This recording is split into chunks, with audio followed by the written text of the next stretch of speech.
Don't forget, you can reach the latest episode of Potomac Watch anytime. Just ask your smart speaker, play the Opinion Potomac Watch podcast. From the opinion pages of the Wall Street Journal, this is Potomac Watch. Welcome back. Let's turn to a piece of news in Congress this week. Earlier this year, the House of Representatives passed 2 articles of impeachment against Homeland Security Secretary Alejandro Mayorkas.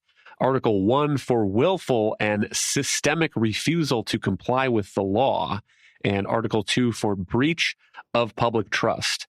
Those articles were then delivered over to the Senate, where impeachment articles are tried. And what the Senate decided to do was to dispose of them summarily. One of the votes was 51-48, with Republican Senator Lisa Murkowski voting present, and the other one was 51-49. The argument from the Democratic leader in the Senate, Chuck Schumer, was that these articles did not meet the constitutional standard of high crimes and misdemeanors.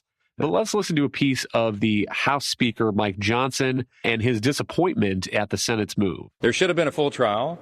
The American people should have been able to see the evidence and evaluate for themselves what I think they know already intuitively, and that is that Secretary Mayorkas had a fantastical breach of duty. I mean, he breached his constitutional responsibility. He's openly defied the federal law on immigration and the will of Congress.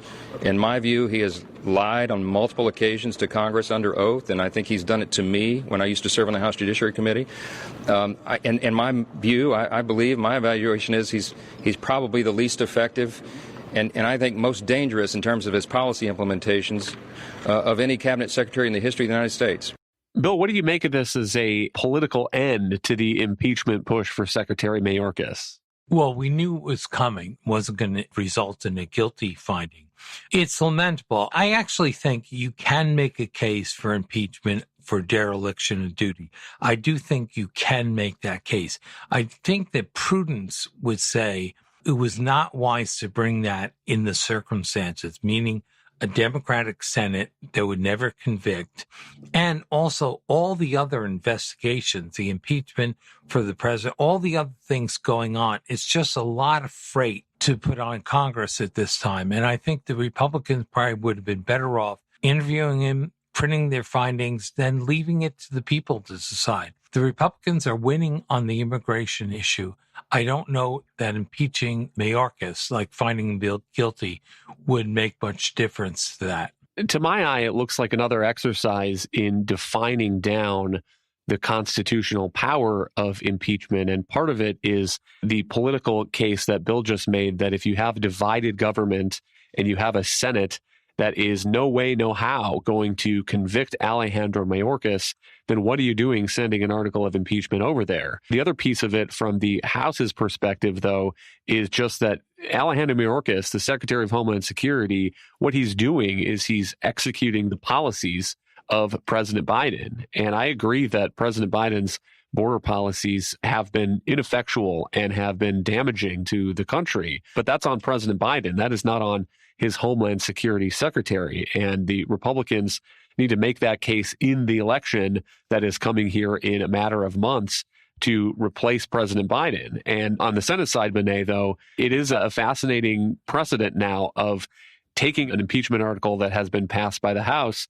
and doing basically nothing with it. And it seems to me that if that's where impeachment is going, then the next time that Democrats move an impeachment article, Republicans, if they control the Senate, are just going to do the same thing. Right. I think I agree with you on both counts. Yes, the Senate has generally been understood to have the responsibility to take up impeachment charges, but also that it probably was a stretch on the part of the House to impeach Mayorkas on the charges that they brought against him. If you look at Article 1 of the Constitution, it does say that the Senate shall have the sole power to try impeachment.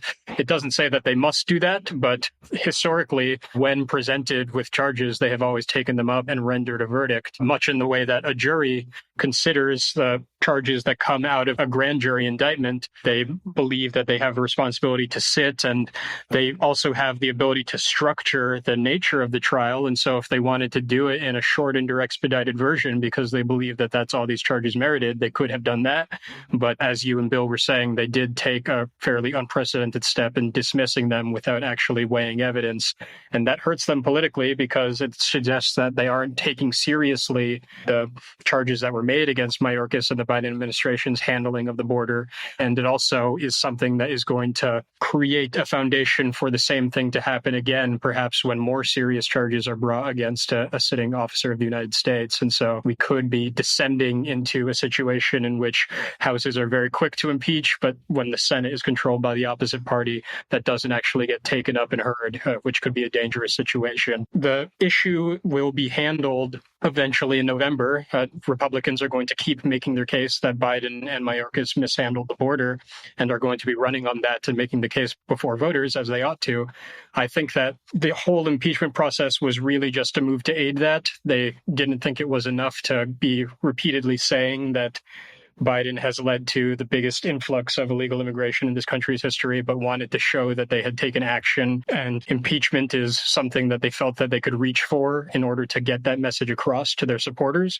So I think it was a stretch on the part of the House Republicans to bring it. But ultimately, this was all about politics to begin with. And the better move for them is going to be continuing to show the worst examples of what exactly the Biden administration has done and put it before voters so that they can make their choice in November and potentially lead to an actual change in policy. Thank you, Monet and Bill. Thank you all for listening. You can email us at pwpodcast@wsj.com. If you like the show, please hit that subscribe button, and we'll be back next week with another edition of Potomac Watch.